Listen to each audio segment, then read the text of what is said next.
Supreme court ने प्रधानमंत्री पद से भी बर्खास्त कर दिया था। केसेस का अदालत में जाना करप्ट साबित नहीं करता। हालात में तो सबसे बड़ी चीज, भारत से गेहूं नहीं जा रहा है, दूसरे देशों से गेहूं खरीद रहे हैं, ये मार हो रही है गेहूं पर। देखिए अकल के अंधे, यहां 22 करोड़ आवाम है जो डेली रात को खाना खा के सोती। तो भारत के लोग क्या कह रहे हैं, प्रधानमंत्री मोदी को मदद करनी चाहिए या नहीं, वो सुनिए। बिल्कुल नहीं करनी चाहिए। जब हमें ऑलरेडी पता है कि पाकिस्तान हमारी आज से नहीं, हमारे इतने सालों से दुश्मनी है हमारी, तो हमें क्यों करनी चाहिए भला? टेररिस्ट कुलभूषण यादव है जिसने हमारे भाइयों का कत्ल किया। मैं जहां हूं खड़ा हूं वहीं पे कहीं जिंदगी जम जाए।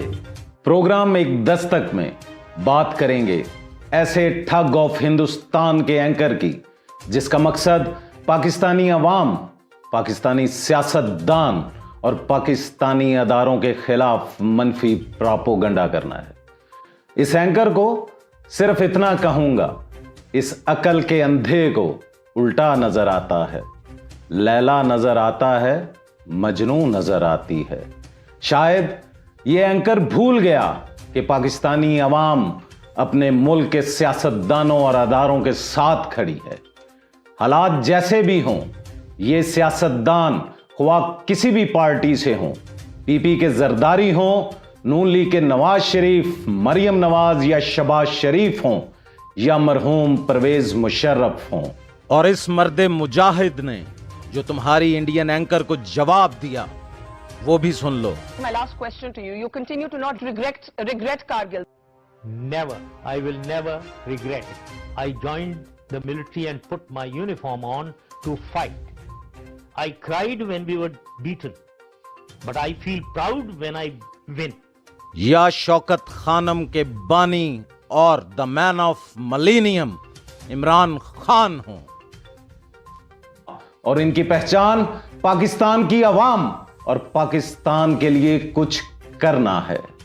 शायद ये ठग ऑफ हिंदुस्तान का एंकर अपनी घरेलू परेशानियां भी पाकिस्तान के जिम्मे ठहराता है। नाजरीन, ये कौन होता है पाकिस्तान के बारे में मनफी प्रोपेगेंडा करने वाला? इनके मुल्क का कसाई, सॉरी गुजरात का कसाई, क्या दूध का धुला है जो हिंदुस्तानी अवाम के लिए वबाले जान बना हुआ है और जिसके हाथ लाखों मुसलमानों के खून से रंगे हुए हैं, उसके हाथ पे है। आइए आपको दिखाते हैं इंडियन एंकर क्या कहता है। पाकिस्तान को कंगाल करने वाले लोग कौन है, जरा देखिए। ये सारे लाइन से जो आप देख रहे हैं, ये ठग्स ऑफ पाकिस्तान है। सबसे पहले मियां नवाज शरीफ। भ्रष्टाचार के मामले में नवाज शरीफ को सजा हो चुकी है। नवाज को 7 साल की सजा सुनाई गई। पाकिस्तान सुप्रीम कोर्ट ने प्रधानमंत्री पद से भी बर्खास्त कर दिया था। नवाज के साथ बेटी मरियम को भी सजा हुई थी। दामाद सफदर को भी कोर्ट ने सजा सुना दी थी। ऐसा है पाकिस्तान। देखिए जरा, पाकिस्तान के वजीर आजम यानी प्रधानमंत्री, राष्ट्रपति, सब करप्ट। परवेज मुशर्रफ जिनका निधन हुआ आज ही, भ्रष्टाचार के पिता कहे जाते थे परवेज मुशर्रफ। नवाज का तख्ता पलटकर पाकिस्तान की कमान संभाली थी इन्होंने। इमरजेंसी लगाकर संविधान का उल्लंघन किया था। देशद्रोह केस में मौत की सजा सुनाई गई थी। आसिफ अली जरदारी, पूर्व राष्ट्रपति जरदारी के भ्रष्टाचार के कई किस्से हैं। 1990 के दशक में जरदारी पर मामले दर्ज हुए थे। 20 साल तक चले मामले के बाद कई केस में बरी हुए। बेनजीर भुट्टो जरदारी की पत्नी, आतंकवादी हमले में इनकी मौत हुई। भ्रष्टाचार के केस की वजह से बेनजीर ने पाकिस्तान छोड़ दिया था। 1996 में प्रधानमंत्री रहने के दौरान पाकिस्तान पर दाग लगा। दुनिया के सबसे ज्यादा भ्रष्ट देशों में से एक था पाक। अब आ गए शहबाज शरीफ। मौजूदा प्रधानमंत्री शहबाज पर मनी लॉन्ड्रिंग का केस है। 7 अरब के मनी लॉन्ड्रिंग केस में इनकी गिरफ्तारी हुई थी। ये पाकिस्तान के ठग्स हैं और इन्होंने ही पाकिस्तान का बेड़ा गर्क किया हुआ है। ये बात करता है नवाज शरीफ की, मरियम नवाज की। मैं इस एंकर को यह कहना चाहूंगा कि नवाज शरीफ पाकिस्तान के वो अजीम लीडर हैं जिन्होंने पाकिस्तान को एक एटमी पावर बनाया, जिन्होंने अवाम के लिए पाकिस्तान के अंदर सड़कों के जाल बिछा दिए, और ये वो लीडर हैं जिन्होंने अवाम के तहफ्फुज के लिए काम किया। ये करप्ट हैं। क्या रात को सही तरीके सोए नहीं तुम? ये समझते हो कि ये करप्ट हैं? पाकिस्तानी अवाम इनसे प्यार करती है, फिर तुम बात करते हो मुशर्रफ की। तुम क्या जानते हो मुशर्रफ को? मुशर्रफ एक अजीम लीडर है और पाकिस्तानी अवाम के दिलों में बसता है। उसके बयान तुम्हारे लिए एक खौफनाक ख्वाबों की तरह तुम्हें सोने नहीं देते। तुम उनके खिलाफ बात करते हो जिनको पाकिस्तानी अवाम सलूट करती है। फिर बात करते हो तुम बेनजीर भुट्टो की, आसफ अली जरदारी की। तुम क्या जानते हो बेनजीर के बारे में? तुम्हारी मिजाल क्या हुई कि पाकिस्तान के सियासतदानों के बारे में बात करो? ये वही सियासतदान हैं जुल्फकार अली भुट्टो जिन्होंने अवाम के लिए नारा लगाया था रोटी कपड़ा और मकान का, और उसी रोटी कपड़ा और मकान को बेनजीर ने साबित किया इस अवाम के लिए कि उन्होंने इस अवाम के लिए काम किए हैं। फिर तुम बात करते हो हमारे वजीर आजम शहबाज शरीफ के बारे में। तुम क्या जानते हो शहबाज शरीफ के बारे में? वो एक दर्द रखने वाले वजीर आजम हैं जिन्होंने हमेशा अवाम के तहफ्फुज के लिए काम किया। बीमार होने के बावजूद अवाम के लिए दिन रात काम कर रहे हैं। 3 दफा वजीर आला पंजाब रहे हैं। शायद एंकर ये भूल गया। और तुम बात करते हो करप्शन के केसेस की। क्या हमारे सियासतदानों पे करप्शन के केसेस हैं? शायद तुम पढ़े नहीं, और मुझे लगता भी है कि तुम पढ़े नहीं। शायद तुम प्राइमरी पास हो। तुम्हारे इंडिया में बड़े मोटिवेशनल स्पीकर हैं। शायद वो लोग तुम्हें ये बताना भूल गए कि पॉजिटिव एंकर क्या होता है, पॉजिटिव बातें क्या होती हैं। अरे अकल के अंधे इतना ही कर लेते कि केसेस का अदालत में जाना करप्ट साबित नहीं करता। केसेस होना और बात है, मुल्जिम होना और बात है। खुदारा इस मनफी प्रोपोगंडे को खत्म करो। हम जानते हैं तुम्हारा काम है। नाजरीन, बात करते हैं पड़ोसी मुल्क के ठगों की जिन्होंने इंडिया जनता का लहू तक चूस लिया। जिक्र करेंगे उन टॉप 10 ठगों की जिनका चर्चा इंडिया समेत पूरी दुनिया में है। तकरीबन 900 खरब हड़प करने वाले ये ठग शायद इस एंकर को नजर नहीं आए। अब तुम इस बात का क्या जवाब दोगे? लालू प्रसाद यादव के बारे में क्या कहोगे? पंडित सुखराम के बारे में क्या कहोगे? ए राजा के बारे में क्या कहोगे? मायावती के बारे में क्या कहोगे? सुखबीर सिंह बादल के बारे में क्या कहोगे?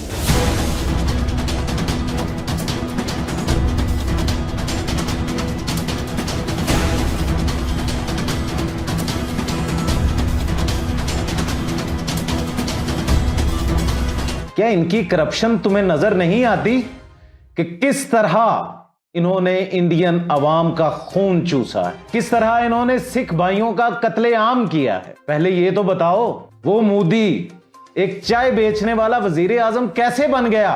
कहां से आए उसके पास पैसे? किस किस के खून के पैसे मांगे उसने? बताओ तो सही। इस करप्शन के बारे में तुम क्या कहोगे जो इंडियन अवाम को मरने पे मजबूर कर दिया? इस भारत से गेहूं नहीं जा रहा है, दूसरे देशों से गेहूं खरीद रहे हैं। ये मार हो रही है गेहूं पर। देखिए इतनी मार हो रही है, इतने बुरे हालात हैं कि अब इस गेहूं पर लड़ाई जो हो रही है, आटे पर जो लड़ाई हो रही है, इस पे गाना बनने लगा।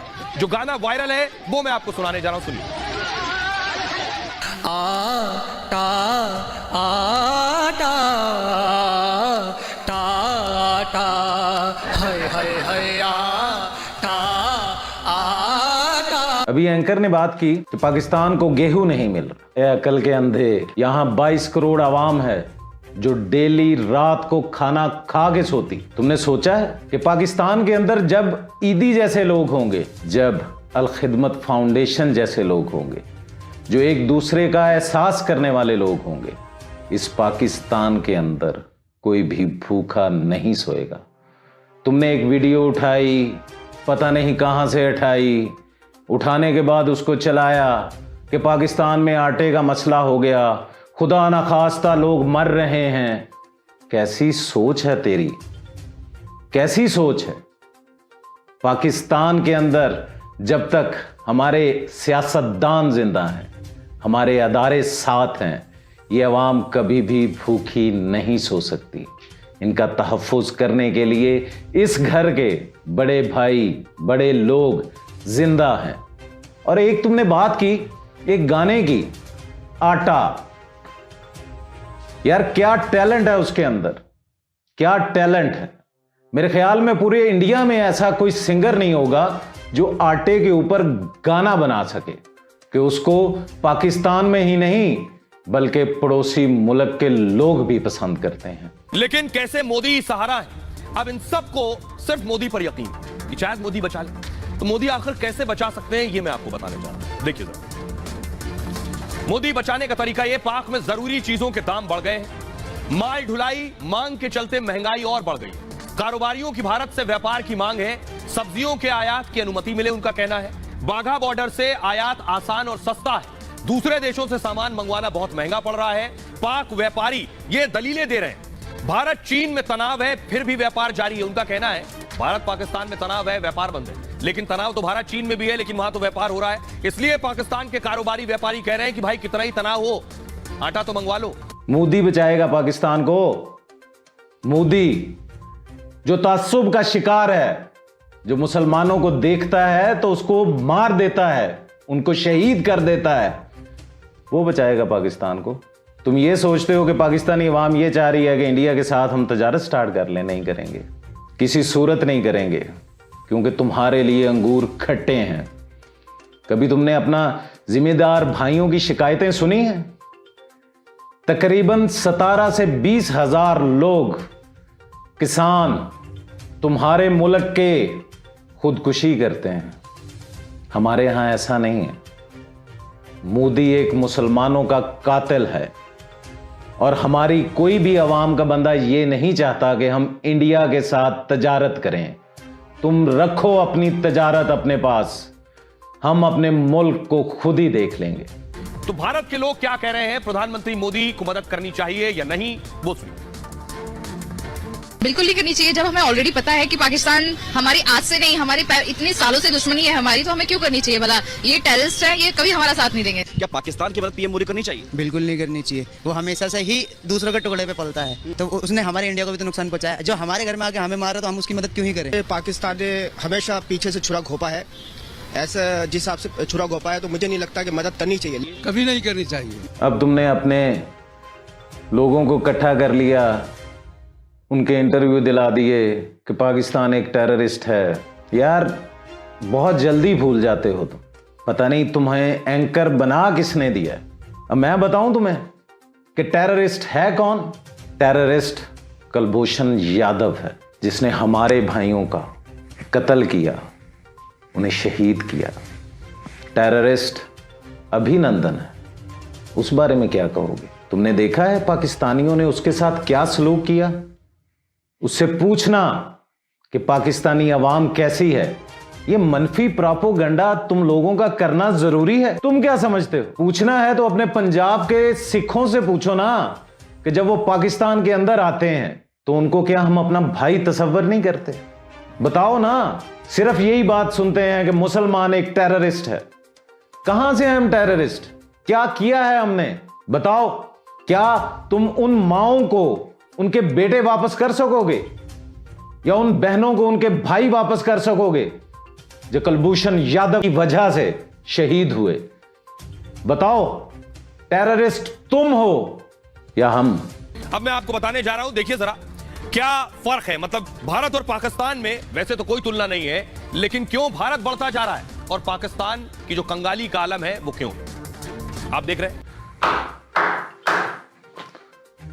एंकर भाई पढ़ लेते, कुछ तो पढ़ लेते, इंडेक्स को देख तो लेते, जीडीपी को देख लेते कि 1990 से लेकर 2018 और 22 की पाकिस्तान की जीडीपी है क्या। मैं दिखाता हूं, ये है जीडीपी। तुम बात करते हो आईएमएफ ने कर्जे से इनकार कर दिया, चाइना ने ये कर दिया, वो कर दिया, पाकिस्तान को कोई भी हेल्प नहीं कर रहा। तुम तो बताओ कि आईएमएफ ने तुम्हारे साथ क्या किया था? किस तरह इनकार हुए थे? मोदी ने कैसे घुटनों को हाथ लगाया था? कितनी मिन्नतें की थी और कितने हाथ जोड़े थे? सबसे बड़े भिखारी तो तुम हो यार, तुम हो। अब आप दिखा रहे हो कि ट्रेन पाकिस्तान की है, अवाम इस तरह। भाई पाकिस्तान में इस तरह की ट्रेन नहीं होती। ये आप लोगों के मुल्क में इस तरह होता है कि ट्रेनों के ऊपर चढ़े हुए हैं, खिड़की से बाहर आ रहे हैं। कितना फेक बताओगे यार? तुम लोगों का मीडिया ही झूठा है। जिस तरह के तुम एंकर बन गए और पाकिस्तान के खिलाफ मनफी प्रोपेगेंडा करने के लिए लगे हुए हो, उसी तरह की तुम्हारी वीडियोस हैं जो मनफी प्रोपेगेंडा पे मुश्तमिल हैं। दुकान खुली है खोता रेडी मोटर्स के नाम से, और स्पेशली ये खोते रेडियां जो है वो तैयार की गई है शहरियों के लिए, शहरियों के सफर के लिए। अब एक सवाल कि आखिर पाकिस्तान का होगा क्या? पाकिस्तान के आगे क्या भविष्य है? अगर IMF का कर्ज नहीं मिला पाकिस्तान को तो पाकिस्तान में हालात बिगड़ जाएंगे, जनता सड़कों पर आ जाएगी जैसे श्रीलंका में आई थी, मार्शल लॉ लगाया जा सकता है, यानी शाहबाज की गद्दी चली जाएगी, हो सकता है मुनीर बैठ जाए, सेना सत्ता पर काबिज हो सकती है, पाकिस्तान पर तालिबान के हमले बढ़ेंगे। पेशावर में मस्जिद में ब्लास्ट हुआ, 100 से ज्यादा मौतें हुई हैं, सेना और ISI पर सवाल उठे। POK में भारत में मर्जर की मांग हो रही है। ऐसे ही हालत रहे तो POK के लोग खुद भारत में आकर मर्ज होंगे। POK में लोग भारत के साथ जुड़ने के नारे लगा रहे हैं, लोग करगिल सड़क को खोलने की। एक बार फिर ताली तुम्हारे पे बजाऊंगा यार। तुम्हारे सियासतदानों की वजह से, वो सियासतदान जो पूरी दुनिया में ठग के नाम से मशहूर है, उनकी वजह से इंडिया में तकरीबन 27 करोड़ लोग भूख और अफलास की जिंदगी बसर करते हैं। यह देख लो वर्ल्ड बैंक की क्या रिपोर्ट है।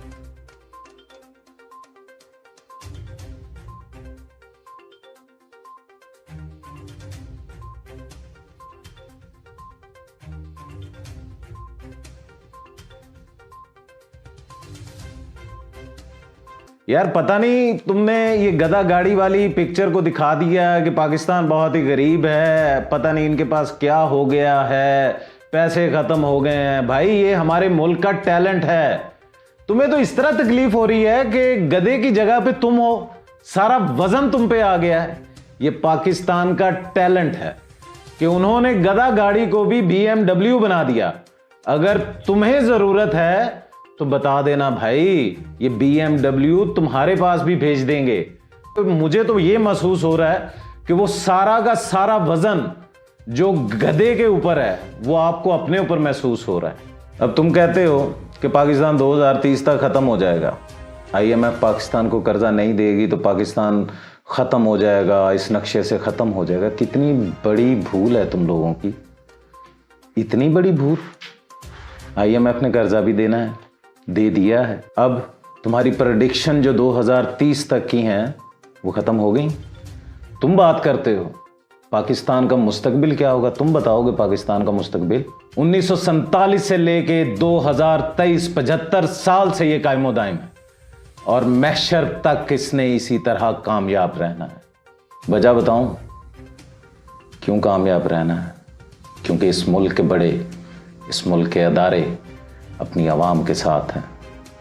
वो कुर्बानी देने से भी गुरेज नहीं करते।